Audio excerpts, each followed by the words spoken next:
The Lord be with you. I'm Deacon Keith Fournier, and our first reading is from the book of Deuteronomy. Yahweh your God will raise up a prophet like me. You will listen to him. This is exactly what you asked Yahweh your God to do at Horeb on the day of the assembly when you said, "Never let me hear the voice of Yahweh my God or see this great fire again, or I shall die." Then Yahweh said to me, "What they have said is well said. From their own brothers I shall raise up a prophet like yourself. I shall put my words into his mouth, and he will tell them everything I command him. Anyone who refuses to listen to my words spoken by him in my name will have to render an account to me. But the prophet who presumes to say something in my name, which I have not commanded him to say, or who speaks in the name of other gods, that prophet must die." And our response is taken from Psalm 95. Come, let us cry out with joy to Yahweh, acclaim the rock of our salvation. Let us come into his presence with thanksgiving, acclaim him with music. Come, let us bow low and do reverence. Kneel before Yahweh who made us.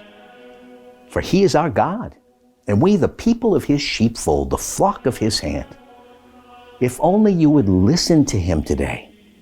Do not harden your hearts as at Meribah, as at the time of Massah in the desert, when your ancestors challenged me, put me to the test, and saw what I could do.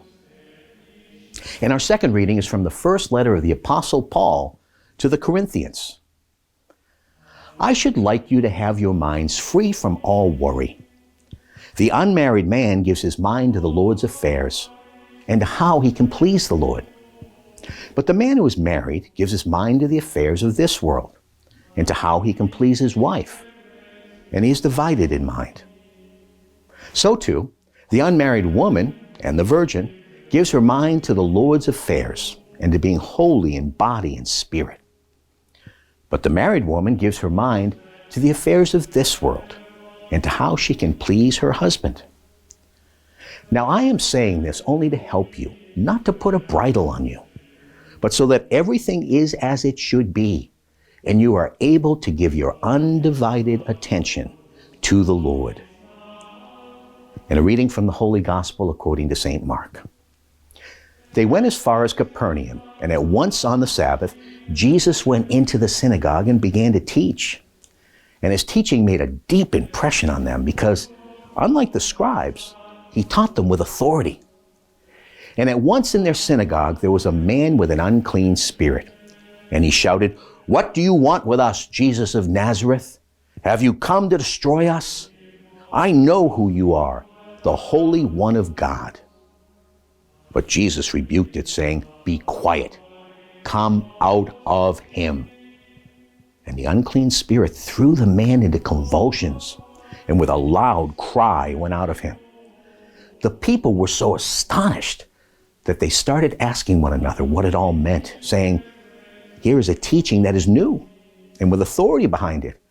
He gives orders even to unclean spirits, and they obey him." And his reputation at once spread everywhere, through all the surrounding Galilean countryside. The Gospel of the Lord.